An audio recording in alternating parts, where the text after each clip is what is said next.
तो hello guys, कैसे हैं आप लोग। मेरा नाम है साहिल और आप देख रहे हैं हमारा चैनल विंग्स ट्यूब। आज की इस वीडियो में गाइस मैं आप लोग क्लास 10 का chapter first chemical reaction and it equation guys पूरा एक्सप्लेन करने वाला हूँ, पूरा समझाने वाला हूँ वन शॉट में। तो गाइस वीडियो को पूरा एंड तक देखना, वीडियो को गाइस इसके बिल्कुल मत करना गाइस। अगर आप लोग को वीडियो पसंद आती है तो वीडियो को लाइक शेयर और सब्सक्राइब करना हमारे चैनल को, ठीक है। तो गाइस चलो हम लोग यहाँ पर chemical reaction and equation start करते हैं। तो गाइस ये मेरे हैंड रिटन नोट्स हैं, इसमें मैं आपको पूरा का पूरा चैप्टर एक्सप्लेन करने वाला हूँ। इस चैप्टर का पार्ट फर्स्ट है, पार्ट सेकंड और थर्ड की वीडियो के लिंक मैं आपको नीचे डिस्क्रिप्शन में दे दूँगा, ठीक है। तो गाइस जैसा कि आप लोग यहाँ पर देख सकते हैं, यहाँ पर केमिकल रिएक्शन एंड इक्वेशंस का यहाँ पर स्टार्टिंग से स्टार्ट करते हैं। The following observation that help us to determine whether a chemical reaction has taken place, ठीक है।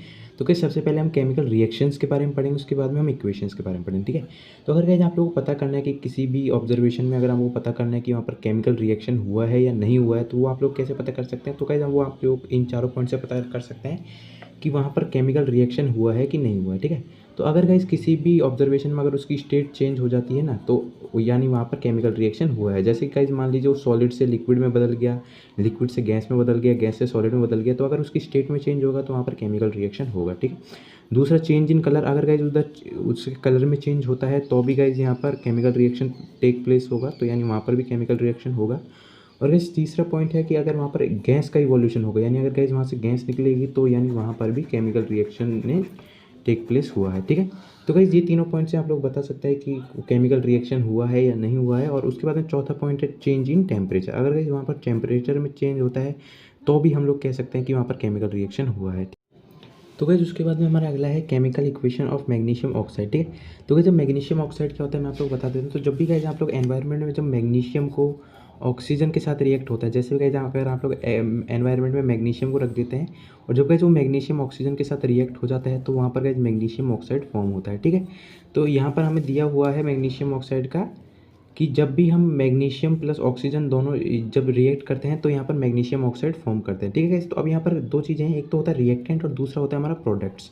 तो गाइस रिएक्टेंट्स क्या होता है, प्रोडक्ट्स क्या होता है। तो गाइस यहाँ पर जब भी हम ऐसे शो करना होता है कि कौन कौन से रिएक्टेंट्स को हम रिएक्ट करवा रहे हैं तो उन्हें हम रिएक्टेंट्स बोलते हैं। जैसे गाइस इन केस यहाँ पर आप लोग देखेंगे कि यहाँ पर मैग्नीशियम है और मैग्नीशियम ऑक्सीजन के साथ रिएक्ट हो रहा है, ठीक है। तो यहाँ पर हमारे रिएक्टेंट क्या हो गया, एक तो मैग्नीशियम हमारा रिएक्टेंट हो गया और दूसरा ऑक्सीजन हमारा रिएक्टेंट हो गया।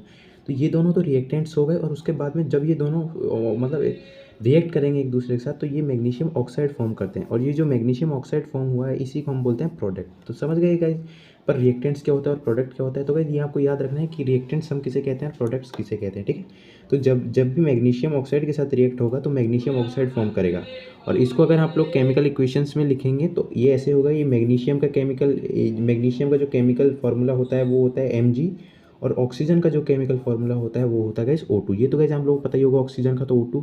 तो जब भी Mg प्लस O2 होता है तो यहाँ पर ये क्या फॉर्म करता है, मैग्नीशियम ऑक्साइड MgO फॉर्म करता है। तो ठीक है गाइस, उम्मीद है आप समझ गए होंगे। तो गाइस जब भी हम मैग्नीशियम को ऑक्सीजन के साथ रिएक्ट करते हैं तो मैग्नीशियम ऑक्साइड फॉर्म करता है और मैग्नीशियम का फॉर्मूला होता है Mg प्लस में O2। तो गाइस आपको अगर फॉर्मूलेज याद करने तो मैं उसके लिए एक अलग से एक वीडियोज़ बना दूँगा जिसमें आप लोग आसानी से सारे के सारे फॉर्मूले याद कर पाएंगे, ठीक है। उसके बाद में है गाइस यहाँ पर देखिए रिएक्टेंट्स, जो हमेशा जब भी जो भी रिएक्टेंट्स होता है वो गाइस हम लेफ्ट हैंड साइड लिखते हैं, यानी कि जो लेफ्ट हैंड साइड लेफ्ट तरफ में हम रिएक्टेंट्स लिखते हैं सारे के सारे। जैसे यहाँ पर आप लोग देखिए, यहाँ पर हमने लेफ्ट में पूरे पूरे रिएक्टेंट्स लिखे और उसके बाद में जो राइट में जो होता है वो हमारे प्रोडक्ट्स होते हैं, ठीक है। तो प्रोडक्ट्स हम लोग कहाँ पर लिखते हैं, प्रोडक्ट्स हम लोग राइट साइड में लिखते हैं। जैसे कि आप लोग देख सकते हैं लेफ्ट साइड में हमारे रिएक्टेंट्स हो गए और यहाँ पर राइट साइड में हमारे क्या हो गए, प्रोडक्ट्स हो गए, ठीक है। उसके बाद में एरो, तो कहीं आप लोग अभी आप लोग देख पा रहे होंगे यहाँ पर बीच में आपको एक एरो दिख रहा होगा जो फेस कर रहा है किसकी तरफ, मैग्नीशियम ऑक्साइड की तरफ। तो ये एरो का क्या होता है, टुवर्ड्स प्रोडक्ट। तो जो भी जब भी ये एरो होता है ना, ये एरो हमेशा प्रोडक्ट की तरफ ही फेस करता है। कभी भी एरो जो है रिएक्टेंट्स की तरफ फेस नहीं करता है, ये हमेशा प्रोडक्ट की तरफ ही फेस करता है। तो ये टुवर्ड प्रोडक्ट्स, ठीक है। उसके बाद में यहाँ पर गाइस आप लोग बीच बीच में प्लस साइन देख पा रहे होंगे, जैसे यहाँ पर प्लस साइन है। उसके बाद में जैसे बड़ी बड़ी इक्वेशंस में काफ़ी सारे प्लस साइन आ जाते हैं जब काफ़ी सारे रिएक्टेंट्स होते हैं, तो उनको जोड़ने के लिए, उनको दिखाने के लिए कि एक दूसरे से रिएक्ट कर रहे हैं, तो वहाँ पर हम लोग प्लस का साइन यूज़ करते हैं, ठीक है। तो जब भी हम दो दो एलिमेंट्स को दिखाते हैं तो उनके बीच में तो हम प्लस का साइन लगाते हैं हर एलिमेंट के बीच में, ठीक है। उसके बाद में if the number of atom on both side are same then it is balanced and if it is not then it is unbalanced. तो गाइस अभी आप लोग देखिए यहाँ पर कि अगर दोनों साइड जो एटम्स हैं, नंबर ऑफ एटम्स अगर दोनों साइड सेम होंगे, ठीक है, दोनों साइड यानी लेफ्ट हैंड साइड में और राइट हैंड साइड पे दोनों में अगर सेम नंबर ऑफ एटम्स होंगे तो उस इक्वेशन को हम बोलेंगे बैलेंस्ड केमिकल इक्वेशन। जैसे कि मान लीजिए गाइस यहाँ पर दो एटम हैं ऑक्सीजन के, तो जैसे कि O2 और यहाँ पर जैसे प्लस में O2, ठीक है। तो यहाँ पर ये क्या फॉर्म करेगा, CO2। तो अभी आप लोग गाइस ध्यान से देखिए, क्या इक्वेशन बैलेंस है? जी हाँ, बिल्कुल बैलेंस है। क्यों बैलेंस है? क्योंकि यहाँ पर कार्बन का एक एटम है और ऑक्सीजन का यहाँ पर कितने एटम है? ऑक्सीजन के यहाँ पर 2 एटम है। उसके बाद हम कार्बन डाइऑक्साइड में देखिए तो यहाँ पर कार्बन का कितना एटम है? कार्बन का भी एक एटम है और ऑक्सीजन का यहाँ पर 2 एटम है। तो ये वाली जो इक्वेशन होती है ये इसे हम बोलते हैं बैलेंस्ड केमिकल इक्वेशन, ठीक है। और उसके बाद में गाइस जैसे मैं आप लोग बताया अनबैलेंस केमिकल इक्वेशन, जैसे C प्लस में O2 is equals to CO। तो क्या अभी आपको बैलेंस केमिकल इक्वेशन दिख रही है? बिल्कुल नहीं दिख रही है। क्यों? क्योंकि यहाँ पर कार्बन का एक एटम है जबकि यहाँ पर ऑक्सीजन के 2 एटम है। लेकिन यहाँ पर कार्बन का यहाँ पर कार्बन का एक एटम तो है लेकिन ऑक्सीजन का भी यहाँ पर एक एटम है। तो अगर यहाँ पर ऑक्सीजन के 2 एटम्स होते तो हम इसे कह सकते थे बैलेंस्ड केमिकल इक्वेशन। तो ये कौन सी इक्वेशन हो गई? ये हो गई अनबैलेंस्ड केमिकल इक्वेशन। उम्मीद है गाइस आप लोग बैलेंस्ड और अनबैलेंस्ड केमिकल इक्वेशन के बारे में समझ गए होंगे। तो ये तो है हमारी अनबैलेंस्ड केमिकल इक्वेशन और ये ऊपर वाली जो है गाइस ये है हमारी बैलेंस्ड केमिकल इक्वेशन। तो यानी गाइस अगर दोनों साइड जो एटम्स हैं, नंबर ऑफ एटम्स दोनों साइड अगर सेम होते हैं तो ही हम कह सकते हैं कि ये एक बैलेंस्ड केमिकल इक्वेशन है, नहीं तो ये एक अनबैलेंस्ड केमिकल इक्वेशन होती है। ठीक है गाइस, उम्मीद है आप लोगों को समझ आ गया होगा। उसके बाद में गाइस आगे देखिए, because mass is not same on both side and not following law of conservation of mass. तो गाइस आप लोगों ने law of conservation of mass तो पढ़ा ही होगा 9th क्लास में।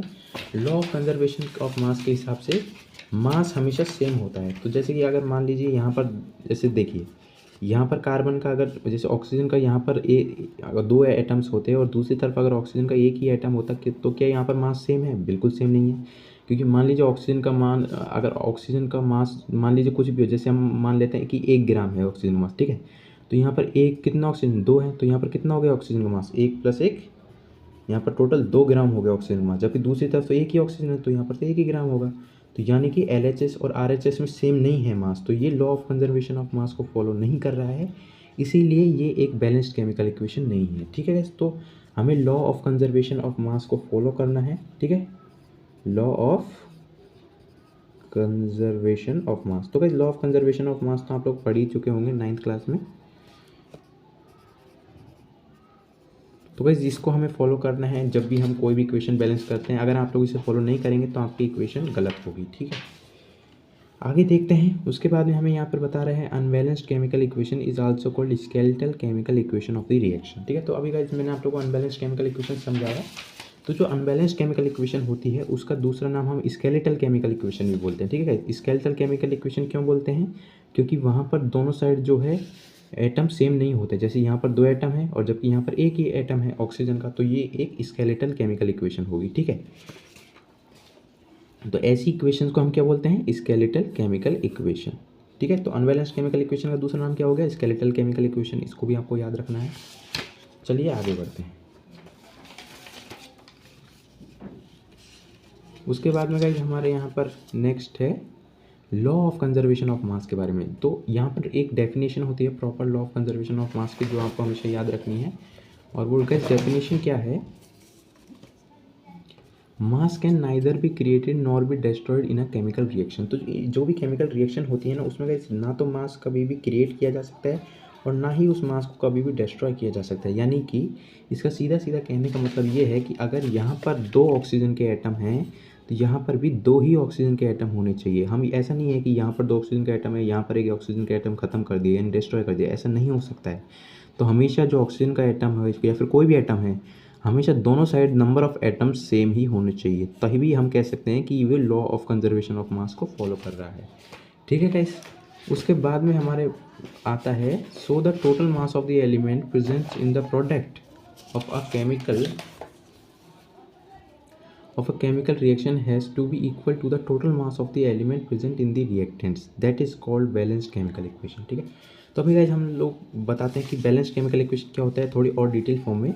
तो बैलेंस्ड केमिकल इक्वेशन का सीधा सीधा मतलब ये है कि अगर रिएक्टेंट्स जो हैं, रिएक्टेंट्स में मान लीजिए जितने भी टोटल नंबर ऑफ एलिमेंट्स हैं, तो अगर उनका मास जो है, मान लीजिए उनका मास 10 ग्राम है, मान लीजिए कितने भी एलिमेंट हो गए, मान लीजिए एक कार्बन का एलिमेंट है, दूसरा किसका है? ऑक्सीजन का है। तो यहाँ पर 2 हैं ऑक्सीजन। ठीक है, तो ये 10 ग्राम का है, तो यहाँ पर हमें गाइस प्रोडक्ट भी 10 ही ग्राम का होना चाहिए। यानी प्रोडक्ट का मास भी कितने का होना चाहिए? 10 ग्राम का ही होना चाहिए, तभी हम उसे कह सकते हैं एक बैलेंस्ड केमिकल इक्वेशन। उम्मीद है गाइस आप लोगों को समझ आ गया होगा कि एक बैलेंस केमिकल इक्वेशन क्या होती है। तो बैलेंस केमिकल इक्वेशन के हिसाब से जो रिएक्टेंट्स जो होते हैं, ठीक है गाइस, तो रिएक्टेंट्स जो है वो हमेशा प्रोडक्ट के इक्वल होना चाहिए, या गाइस हमको हमेशा ध्यान रखना है। तो जो भी मास रिएक्टेंट्स में होगा उतना ही मास प्रोडक्ट में होना चाहिए, तभी वो एक बैलेंस केमिकल इक्वेशन होगी, ठीक है गाइस। तो mass is always be equal in LHS and RHS। उसके बाद में गाइस हमारा अगला है, एक एग्जांपल हमें दिया हुआ है बैलेंस केमिकल इक्वेशन का, जो है जिंक प्लस में हाइड्रो सल्फ्यूरिक एसिड जिसे हम बोलते हैं H2SO4, ठीक है गाइस। जिंक का जो फॉर्मूला होता है वो गाइस Zn होता है, ये आपको ध्यान रखना है। तो जिंक का जो फॉर्मूला होता है वो होता है Zn, और उसके बाद जो सल्फ्यूरिक एसिड है गाइस उसका फॉर्मूला है H2SO4। तो गाइस ये वाली जो चीज़ें हैं आप लोग आपके एक अलग से एक पेज में लिख लीजिए, ताकि आपको हमेशा याद रहे और आप इन्हें रिवीजन कर सकें, ठीक है। और गाइस अगर आप लोग इनको ये नोट्स अगर आपको चाहिए तो मैं आपको प्रोवाइड कर दूंगा मेरे टेलीग्राम चैनल पर, वहाँ से आप लोग इन्हें डाउनलोड भी कर सकते हैं, ठीक है। उसके बाद में है गाइस यहाँ पर जब भी हम जिंक प्लस में सल्फ्यूरिक एसिड यानी H2SO4 और जिंक को जब रिएक्ट करते हैं तो यहाँ पर जो प्रोडक्ट फॉर्म होता है वो होता है जिंक सल्फेट प्लस में हाइड्रोजन, ठीक है। तो गाइस यहाँ पर आप लोग ध्यान से देखिए क्या हुआ है। यहाँ पर जो जिंक है वो उसने क्या किया है, H2SO4 के साथ जब रिएक्ट किया है तो इसने जिंक सल्फेट फॉर्म किया, यानी कि इसने क्या किया है, हाइड्रोजन को रिप्लेस कर कर खुद जिंक सल्फेट के साथ कंबाइन हो गया और हाइड्रोजन गैस यहाँ से रिलीज हुई है, ठीक है गाइस। तो यहाँ पर क्या हुआ है, हाइड्रोजन गैस जो है रिलीज हुई है और जिंक सल्फेट फॉर्म हुआ है। तो ये गाइस एक डिस्प्लेसमेंट रिएक्शन भी आप इसे कह सकते हैं, और ये एक बैलेंस केमिकल इक्वेशन भी है। बैलेंस केमिकल इक्वेशन क्यों है, ध्यान से देखिए। यहाँ पर जिंक का एक एटम है, यहाँ पर भी जिंक का एक ही एटम है, उसके बाद भी यहाँ पर हाइड्रोजन के दो एटम है, यहाँ पर भी हाइड्रोजन के दो ही एटम है, और यहाँ पर सल्फर का एक है, यहाँ पर भी सल्फर का एक है, यहाँ पर ऑक्सीजन का 4 है, यहाँ पर भी ऑक्सीजन के 4 है। तो ये एक पूरी तरीके से एक बैलेंस्ड केमिकल इक्वेशन है, ठीक है। उसके बाद में एक और एग्जांपल हमें यहाँ पर दिया हुआ है, यहाँ पर आपको एक इक्वेशन दी हुई है जो कि एक अनबैलेंस केमिकल इक्वेशन है, ठीक है गाइस। इस अनबैलेंस केमिकल इक्वेशन को हम एक बैलेंस केमिकल इक्वेशन लिखते हैं। तो कोई ध्यान रखना, मैंने ये जो भी नोट्स बनाए ये सब के सब NCERT बुक्स में से ही बनाए हैं, तो 100% पूरा का पूरा NCERT बुक के अंदर से ही है, ठीक है गाइस। तो यहाँ पर देखिए ध्यान से कि यहाँ पर एक Fe को गाइस हम लोग आयरन भी बोलते हैं, आयरन यानी लोहा, ठीक है। तो ये जो Fe जो है ये किसका फॉर्मूला होता है, आयरन का फॉर्मूला होता है। तो Fe प्लस हाइड्रो ऑक्साइड, तो जब भी हम आयरन को हाइड्रो ऑक्साइड यानी हाइड्रो ऑक्साइड से यानी वाटर से जब भी हम रिएक्ट करते हैं किसका, आयरन का, तो यहाँ पर क्या फॉर्म होता है, Fe3O4। क्या फॉर्म होता है गाइस, यहाँ पर Fe3O4 फॉर्म होता है और यहाँ पर हाइड्रोजन गैस रिलीज होती है, ठीक है गाइस। यहाँ पर क्या रिलीज हो रहा है गाइस, हाइड्रोजन गैस रिलीज हो रही है। उसके बाद में लेकिन गाइस अगर आप लोग इसे ध्यान से देखेंगे तो ये एक बैलेंस्ड इक्वेशन नहीं है। क्यों नहीं है, यहाँ पर जो आयरन का है वो एक एटम है, जबकि यहाँ पर आयरन के कितने हैं, 3 एटम है। तो ये एक बैलेंस्ड केमिकल इक्वेशन नहीं है। उसके बाद में ऑक्सीजन में भी आप देखेंगे तो ऑक्सीजन का यहाँ पर एक है लेकिन यहाँ पर कितने, 4 है। तो ये एक बैलेंस केमिकल इक्वेशन नहीं है। अगर आपको गाइस इसे बैलेंस करनी है तो ये इसको गाइस बैलेंस करने का एक तरीका होता है जिसे हम बोलते हैं हीट एंड ट्रायल मेथड। तो गाइस हम हीट एंड ट्रायल मेथड से इसको क्या करने वाले हैं, बैलेंस करने वाले हैं। तो देखिए गाइस ध्यान से देखिए, यहाँ पर हमको एक आयरन है, यहाँ पर 3 है, तो यहाँ पर भी 3 चाहिए होंगे, तो इसके आगे हम लोग क्या लगा देंगे, 3 लगा देंगे। तो ये लगा दिया हमने 3, ठीक है। उसके बाद में देखिए यहाँ पर हाइड्रो ऑक्साइड में हमको यहाँ पर 2 हाइड्रोजन है, जबकि यहाँ पर भी 2 हाइड्रोजन है, ठीक है। हाइड्रोजन तो बैलेंस है, लेकिन ऑक्सीजन कितने हैं यहाँ पर 1 है, यहाँ पर 4 है। तो हम यहाँ पर क्या करेंगे, 4 लगा देंगे। तो अब ऑक्सीजन तो बैलेंस हो गया, ठीक है, ऑक्सीजन तो यहाँ पर बैलेंस हो चुका है। उसके बाद में गाइस अगर आप लोग यहाँ पर आएंगे तो लेकिन आप ध्यान से देखिए तो यहाँ पर हाइड्रोजन जो है वो अनबैलेंस हो गया। ऑक्सीजन तो बैलेंस हो गया लेकिन हाइड्रोजन अनबैलेंस हो गया, तो हाइड्रोजन को भी बैलेंस करेंगे। तो यहाँ पर ये Fe3O4 तो पूरी तरीके से बैलेंस हो चुका है। अब हाइड्रोजन को बैलेंस करने के लिए यहाँ पर 4 लगा देंगे, तो 4 टू जा 8 हाइड्रोजन होगा यहाँ पर, और यहाँ पर भी 8 हाइड्रोजन हो गए। तो ये पूरी की पूरी इक्वेशन अब एक बैलेंस्ड केमिकल इक्वेशन बन चुकी है। उसके बाद में आप लोग यहाँ पर देखिए, as the number of atoms of each element is the same on both side of the reaction then it is balanced chemical equation. तो जैसे कि इसमें आप लोग पहले ही बता चुका, अगर नंबर ऑफ एटम्स दोनों साइड सेम होंगे, ठीक है, इस साइड भी सेम है, इस साइड भी सेम है, तो इसी इक्वेशन को हम बोलेंगे एक बैलेंस्ड केमिकल इक्वेशन, ठीक है guys. We balance this unbalanced chemical equation using heat and trial method. तो अगर गाइस आपको किसी भी अनबैलेंस्ड केमिकल इक्वेशन को बैलेंस करना है तो उसके लिए एक मेथड होता है जिसको हम बोलते हैं हीट एंड ट्रायल मेथड। इसको कैसे यूज़ करते हैं वो भी हम अभी सीखेंगे। तो ध्यान रखना, अगर गाइस आपको किसी भी अनबैलेंस केमिकल इक्वेशन को बैलेंस केमिकल इक्वेशन बदलना है तो आपको हीट एंड ट्रायल मेथड का यूज़ लेना है। मैंने आपको बता दिया है किस तरीके से यहाँ पे अनबैलेंस केमिकल इक्वेशन को बैलेंस कर सकते हैं, और भी हम काफ़ी सारे क्वेश्चंस करेंगे इसके बारे में। बस आप लोग इस चैनल को सब्सक्राइब करके रखना है। मैं आपको ऐसी ही वीडियो ला कर दूंगा, पूरे हीट एंड ट्रायल मेथड के ऊपर एक अलग से वीडियो आएगी, और आपको जो भी फॉर्मूले हैं वो सब याद करने के लिए एक अलग से वीडियो आएगी। बस आप लोग हमारे चैनल को सब्सक्राइब करके हमें सपोर्ट करें। Hit and trial method, the method of balancing chemical equation called hit and trial method, as we make trial to balance the equation by using the smallest whole number coefficient। ठीक है guys, hit and trial method में क्या होता है कि हम एक unbalanced chemical equation को बैलेंस करते हैं using the smallest whole number. जो भी होल नंबर है जीरो से लेकर इनफाइनाइट नंबर तक, जो भी होल नंबर है स्मॉलेस्ट, उससे हम कोशिश करते हैं कि हम उसे बैलेंस कर पाए उसके कोफिशिएंट्स, यानी उसके आगे हम लोग वो नंबर लिखकर उसको बैलेंस करने की कोशिश करते हैं। इसे ही हम हिट एंड ट्रायल मेथड बोलते हैं। अगली वीडियो में गाइस हम हिट एंड ट्रायल मेथड के काफ़ी सारे क्वेश्चंस करेंगे और पूरे एकदम स्ट्रक्चर वे में समझाएंगे कैसे हिट एंड ट्रायल मेथड को यूज़ करते हैं। तो गाइस बस आप लोग हमारे चैनल को सब्सक्राइब करें और लाइक करें अगर आपको हमारी वीडियो पसंद आई तो। और ऐसी और वीडियोज़ के लिए गाइस आप लोग हमें टेलीग्राम पर भी आप हमें ज्वाइन कर सकते हैं। वहाँ पर गाइस मैं आप लोगों को ये पूरे नोट्स प्रोवाइड कर दूँगा। उम्मीद है आप लोग वीडियो पसंद आएगी। मिलते हैं अगली वीडियो में, तब तक के लिए बाय बाय।